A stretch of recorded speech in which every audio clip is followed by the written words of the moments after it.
అదిగో ట్రైన్ వస్తుంది. జయంతి గబగబా నడిచింది. ట్రైన్లో కూర్చుంది. కదలటానికి ఇంకా కొద్ది నిమిషాల వ్యవధి ఉంది. జయంతి గుండెలు గబగబా కొట్టుకుంటున్నాయి. హఠాత్తుగా శేఖరం తిరిగి వచ్చేస్తే, తనని ఎవరైనా చూస్తే? ట్రైన్ కదిలింది. ట్రైన్ కదిలిపోతుంది, మీరు దిగండి అంది తనకెదురుగా నిలబడి ఉన్న ప్రకాశంతో.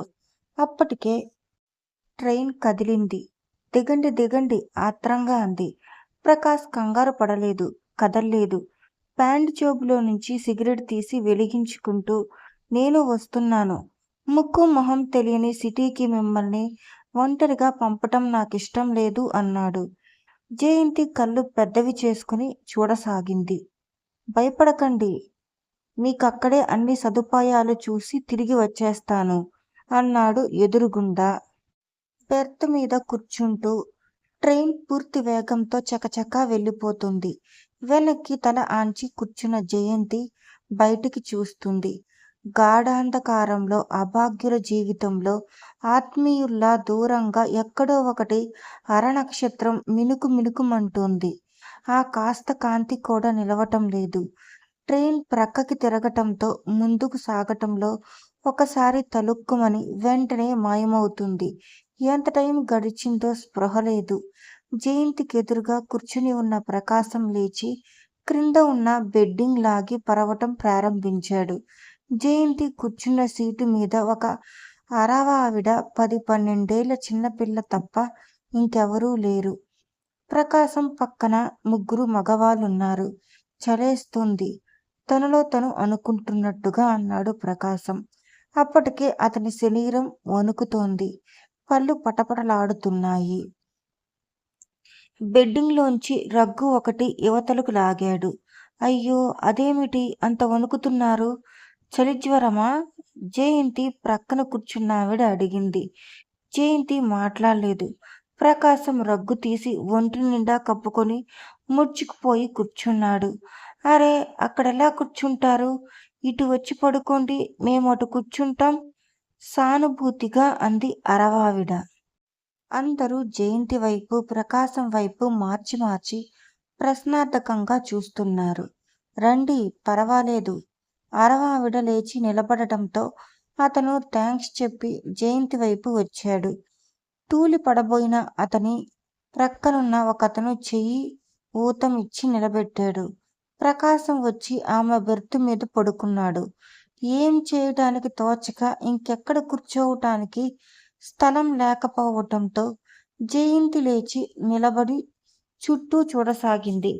ప్రకాశం చెయ్యి జాచి జయంతి చీర కొంగు పట్టుకొని, ఇక్కడ కూర్చో, నాకో గంటలో తగ్గిపోతుంది అన్నాడు.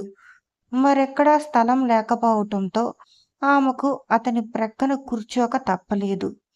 చూడు, జ్వరం కూడా ఉందా? ఆమె చేతిని తన నుదుటిని తాకించుకుంటూ అన్నాడు. అబ్బా, కాలిపోతోంది ఉలిక్కి పడుతూ అంది. భయపడకు, ఈ మధ్య తరచుగా వస్తోంది. అలాంటప్పుడు అసలు రాకుండా ఉండాల్సింది. నిన్ను ఒంటరిగా పంపే సాహసం లేకపోయింది జయంతి. ప్రకాశం నవ్వబోయాడు. కానీ చలిలో గగ్గురు పొడుస్తున్న మొహం ఆ ప్రయత్నాన్ని పూర్తిగా విఫలం చేసింది. ప్రకాశం గంటలో తగ్గుతుంది అన్నాడు. 2-3 గంటలైనా తగ్గలేదు. చాలాసేపైన తర్వాత నిద్రపోయాడు. జయంతికి మతిపోయినట్టు అనిపించసాగింది. ఏం చేస్తుంది తను? ఎక్కడుంది? ఇలా ప్రకాశం పక్కన కూర్చొని రైల్లో వెళ్ళిపోవటం వాస్తవమేనా? లేక ఒంటరిగా కూర్చున్నప్పుడు అనేక రకాల ఆలోచనలతో కూడిన ఒక ఆలోచన? ప్రకాశంతో ఇలా వచ్చేస్తున్నందుకు వికృతమైన ఫలితాలేవీ తన మీద విరుచుకుపడకపోవటం లేదు కదా? ఇంటికి రాగానే తను లేదని తెలిసేసరికి శేఖరం ఏమనుకుంటాడు? మొదట ఏమీ అనుకోడు. సునంద ఇంటికి కారు పంపిస్తాడు. అక్కడ లేదంటే డాక్టర్ గారింటికి ఫోన్ చేస్తాడు. అక్కడ కూడా లేదంటే అప్పుడు జయంతి కళ్ళ ముందు ఫోన్ అలాగే పట్టుకుని నిలబడిపోయి ముడుచుకున్న కనుబొమ్మలతో సీరియస్గా ఆలోచిస్తున్న శేఖరం కదిలాడు. ఏం చేస్తాడు? ఏమో! ఆమెకెందుకో ఆ పైన ఊహించటానికి ధైర్యం చాలలేదు. శేఖరం జీవితంతో తన జీవితం తెగిపోయింది. అతని ప్రకరణ అయిపోయింది. చీకట్లోకి చూస్తూ పరధ్యాసగా ఆలోచిస్తున్న జయంతి ప్రకాశం కళ్ళు తిప్పి ఇటువైపు చూసింది. ఒకసారి అటూ ఇటూ కదిలిన అతను క్షణంసేపు తనెక్కడున్నాడో తెలియనట్లు జయంతిని కలా నిజమా అన్నట్టు విచిత్రంగా చూశాడు. తర్వాత మెల్లగా అతని కళ్ళల్లో ఆ భావం మాయమయింది. పెదవులు చిరునవ్వుతో విచ్చుకున్నాయి. చొరవగా ఎడమ చేతిని జయంతి ఒడిలో వేస్తూ టైమెంతయిందో చూడు అన్నాడు. అతని చేతిని మెల్లగా తీసేస్తూ 4:30 అంది. ఇంతసేపు అలాగే కూర్చున్నావా? నడుం నొప్పి పుట్టటం లేదు? జయంతి లేదన్నట్టు తలూపింది. కళ్ళు మంటలుగా లేవు? నేను లేవనా? పడుకుంటావా? కంఠాన్ని బట్టి అతను చాలా నీరసంగా ఉన్నాడని స్పష్టంగా తెలుస్తోంది. వద్దు, ముక్తసరిగా అని లేవబోతున్న అతన్ని వారించింది. ప్రకాశం మాటల్లో చొరవ, అతని మాటలు, ధోరణి చూసే బెదిరి పారిపోతున్న మనసుని బలమంతా ఉపయోగించి పట్టుకొని బుద్ధిలేదు ఈ సమయంలో ఇలా చేస్తే నేనేమైపోవాలని ధైర్యంగా నిలబడాల్సిన పరిస్థితులు. నువ్వు బెదిరి పారిపోతే దిగజారిపోవటం తప్ప నీకింకో మార్గం లేదు. నాకు ధైర్యం ఇవ్వు. కొత్త పరిస్థితిలో ఎన్ని సమస్యలొచ్చినా ఎదుర్కోగల శక్తి ఇవ్వు అని తన మనస్సుని తనే బ్రతిమలాడటం ప్రారంభించింది. ప్రకాశం మళ్ళీ కొద్దిసేపట్లో అలా జయంతి వైపు చూస్తూనే నిద్రలోకి జారిపోయాడు. అతని చెయ్యి మటుకు ఆమె చేతిని గట్టిగా పట్టుకొని ఉంది. జయంతి ఈసారి తీసేయాలని గాని, విదిలించాలని గాని ప్రయత్నించలేదు. లాభం లేదు జయంతి. ఎక్కడా ఒక్క రూమ్ కూడా ఖాళీ లేదు. ఊర్లో ఏదో సభలు జరుగుతున్నాయట. ప్రకాశం బయట నిలబెట్టి ఉన్న టాక్సీ దగ్గరికి నీరసంగా తిరిగి వస్తూ అన్నాడు. ట్రైన్ దిగినప్పటి నుంచి తిరుగుతున్నాడు. ఎంత గాలించినా ఎక్కడా ఒక హోటల్ కూడా ఖాళీ లేదు. ఇప్పుడెలా? ఏం చేస్తాం? సగం దిగులుగా, సగం ఆదుర్దాగా అంది జయంతి. ప్రకాశం క్షణంసేపు ఆలోచించి టైం చూసుకుని వచ్చి టాక్సీలో కూర్చుని ఏదో వీధి పేరు చెప్పి పోనీ అన్నాడు.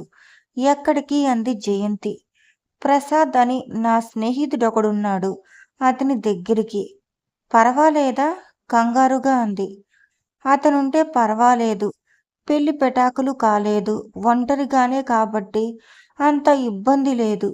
ఈరోజు రేపు ఎలాగో అతని రూంలో తంటాలు పడితే తర్వాత రూమ్ దొరకవచ్చు మనకి అన్నాడు.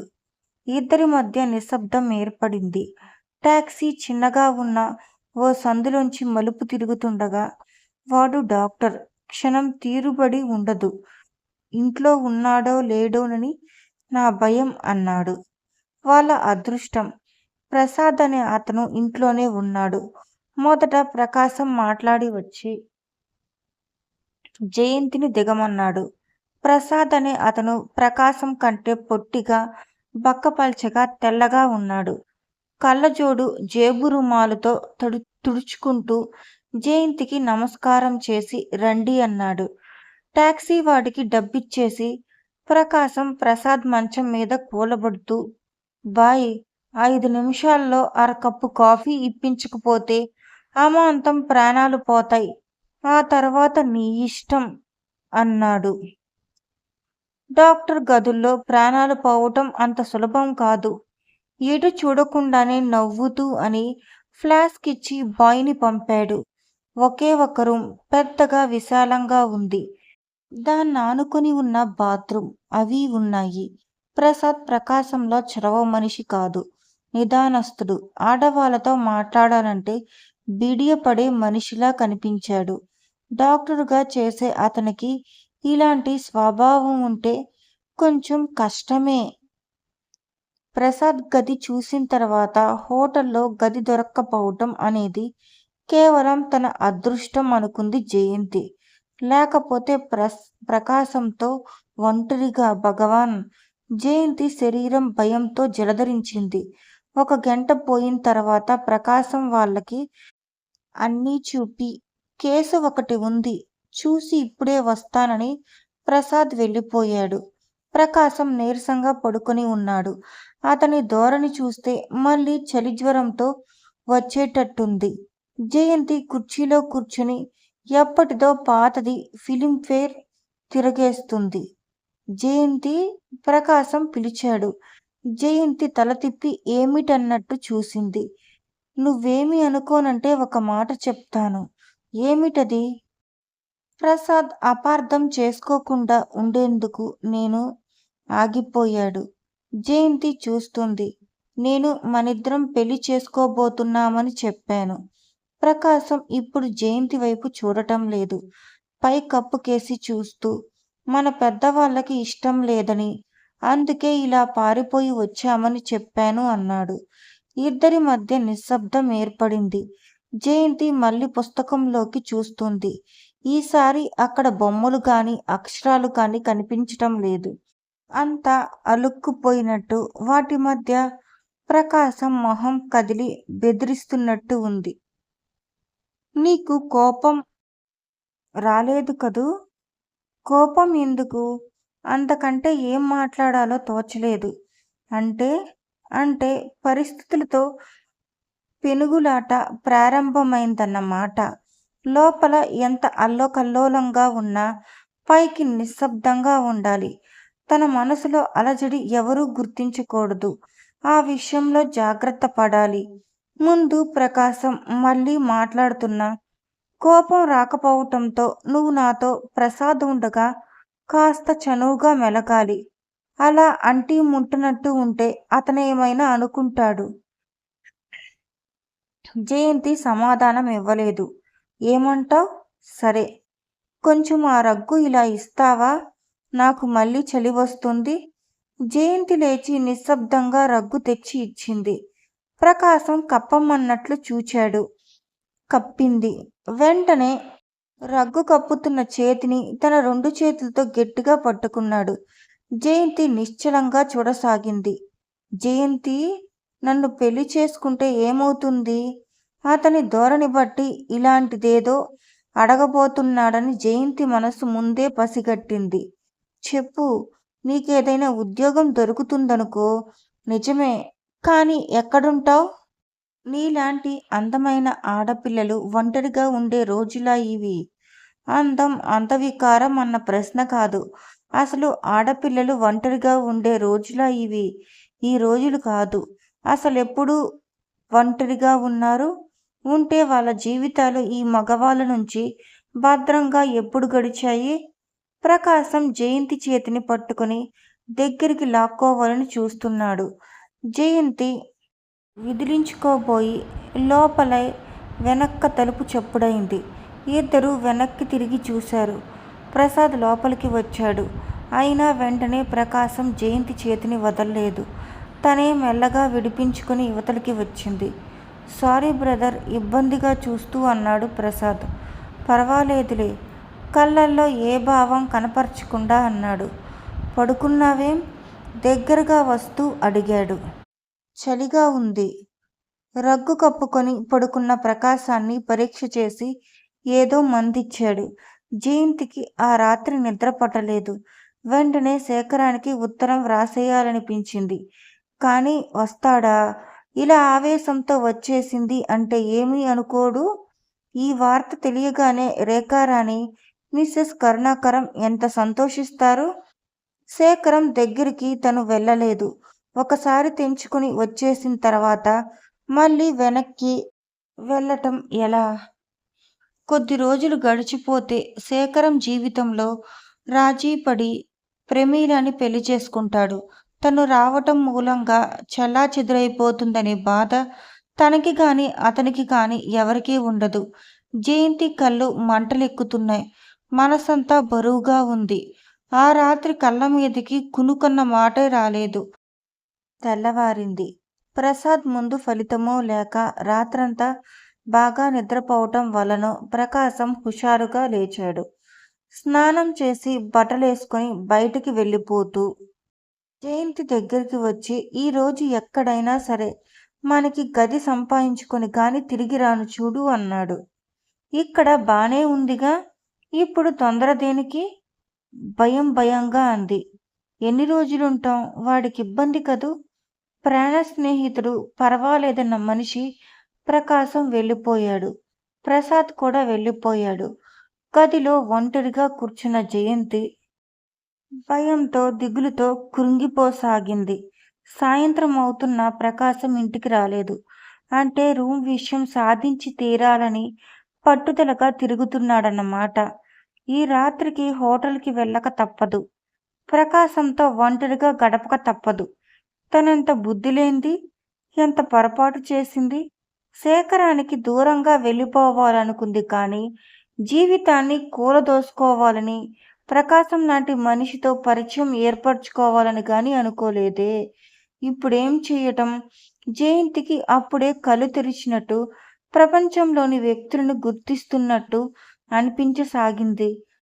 పోనీ ప్రసాద్కి సంగతంతా చెప్పేసి ఇక్కడ ఉండనిమ్మని బ్రతిమిలాడితే ప్రకాశానికి కోపం రాదు. ఏం చెయ్యాలి? ఎటూ తోచటం లేదు. భయంతో మోగపోయిన మనసు ఆలోచించటం మానేసింది. ప్రసాదే ముందుగా వచ్చాడు. జయంతికి ఈ అవకాశాన్ని జార విడుచుకోకూడదని చెప్పేయాలని అనిపిస్తుంది. కానేం చెప్పాలో, ఎలా మొదలు పెట్టాలో బొత్తిగా అర్థం కావటం లేదు. తడారిపోతున్న నాలుకని 2-3 సార్లు తడిచేసుకుంది. చివరికెలాగో ధైర్యం చేసుకుని ఎవండీ అంది. అది ప్రసాద్కి వినిపించిందో లేదో అన్నంత లోతుగా ఉంది. అప్పుడే స్నానం చేసి బట్టలు మార్చుకుని వచ్చిన ప్రసాద్ అద్దం ముందు నిలబడి తల దువ్వుకుంటున్నాడు. ఈ కాస్త శబ్దమే అతనికి వినిపించింది కాబోలు. తల దువ్వుకుంటున్న వాడల్లా వెనక్కు తిరిగి పిలిచారా అన్నాడు. జయంతి అవునన్నట్లు చూసింది. ఏమిటి? నేను ఆమె వాక్యం కోసం పెనుగులాడుతోంది. మీరు ఏమిటి? అంటూ ఆమెను చూస్తూ అడిగాడు. నేను అసలు ఆమె ధైర్యంగా మొదలు పెట్టబోతుండగా దగ్గరగా వేసి ఉన్న తలుపుల్ని గబాల్న తోసుకుంటూ ప్రకాశం లోపలికి వచ్చాడు. జయంతి నీరసంగా కుర్చీలో కూలబడిపోయింది. అయిపోయింది. తనకి అనుకోకుండా లభించిన సువర్ణావకాశం జారిపోయింది. వస్తున్న ఏడుపును బిగపట్టుకుంటూ ప్రక్కనున్న పుస్తకాన్ని అందుకొని అందులోకి చూస్తుండిపోయింది. వచ్చిన ప్రకాశం సరిగ్గా లేడని ముందుగా గుర్తించింది ప్రసాద్. అరే, ఏమిటది ప్రకాశం, అలా ఉన్నావేం అంటూ అతను దగ్గరగా వెళ్లే లోపలే ప్రకాశం బల్లును డొక్కున్నాడు. ఆమె ఉలిక్కిపడి తలెత్తి చూసింది. ప్రసాద్ బయట టాక్సీ డబ్బులు ఇవ్వు. ఎలాగో అనేసి ప్రకాశం గోడని ఆసరా చేసుకుని తూలుతూ బాత్రూం వైపు వెళ్ళిపోయాడు. క్షణంసేపు ప్రసాద్ జయంతి చూపులు కలుసుకున్నాయి. జయంతి బాత్రూం వైపుకు వెళ్ళింది. ప్రసాద్ టాక్సీ అతనికి డబ్బులు ఇవ్వటానికి బయటకెళ్ళాడు. మై గాడ్, కలరా? ఎక్కడికి వెళ్ళావు? ఏం తిన్నావు? ప్రకాశాన్ని పరీక్ష చేస్తూ కంగారుగా అన్నాడు ప్రసాద్. అతను స్టవ్ వెలిగించి ఇంజెక్షన్ తయారు చేసే లోపల ప్రకాశం మరో 2 సార్లు డొక్కున్నాడు. లెట్రిన్కి వెళ్ళాడు. నీరసంగా వేలాడిపోతూ తూలిపోతున్న అతన్ని జయంతితో సాయం పట్టి ప్రక్క మీద పడుకోబెట్టాడు ప్రసాద్. ఊర్లో కలరా ఉంది, నాకు చెప్పలేదే? నువ్వు బయటికి వెడతానని నేను కలకన్నానా? ఇంజెక్షన్ సిరంజిలోకి తీసుకుంటూ కోపంగా అన్నాడు. పోన్లే, ఇంటికి వచ్చేసావుగా. డాక్టర్ల గదుల్లో ప్రాణం పోవటం అంత సులభం కాదని నువ్వే చెప్పావుగా. అప్పటికే ప్రకాశం మొహం కళావిహీనం అయిపోయింది. నీ మొహం. My God. ప్రసాద్ త్వరగా ఇంజెక్షన్ ఇచ్చాడు. కానీ అతనికి తెలుసు అప్పటికే చాలా ఆలస్యం అయిపోయిందని. ప్రకాశం మంచం ప్రక్కన కొయ్యి బొమ్మలా నిలబడిపోయింది జయంతి. ప్రకాశం కలరాతో మరణించాడు, ఇక లేడు. అలా మంచం మీద పడుకున్న మనిషి ఉత్త కట్టతో సమానం. కదలడు, లేవడు. ఇది నిజమా? జయంతికి ఊపిరి అందటం లేదు. ఇప్పుడెలా? చేతులు అయోమయంగా రాచుకుంటున్న ప్రసాద్ మొట్టమొదటిసారిగా జయంతితో సూటిగా మాట్లాడుతూ అన్నాడు. ప్రేమించి పెళ్లి చేసుకుందామని వచ్చిన మనిషి హఠాత్తుగా ఇలా అయిపోతే జయంతికి ఎలా సానుభూతి చూపాలో, ఏం మాట్లాడాలో ప్రసాద్‌కి అర్థం కావటం లేదు. "మీరు కూర్చోండి, కొంచెం కాఫీ తాగుతారా?" అన్నాడు. "అతను నిజంగా చచ్చిపోయాడంటారా?" అతను మొహం తిప్పేసుకున్నాడు. కాఫీ తెప్పించి ఓ విధంగా బలవంతంగా జయంతి చేత తాగించాడు. వీడియోను ఆస్వాదించినందుకు ధన్యవాదాలు. ఇంకా ఎక్కువ భాగాలు చూడాలంటే సబ్స్క్రైబ్ చేయండి. మీ అభిప్రాయాలను కామెంట్లో పంచుకోండి. తరువాతి భాగంలో కలుద్దాం.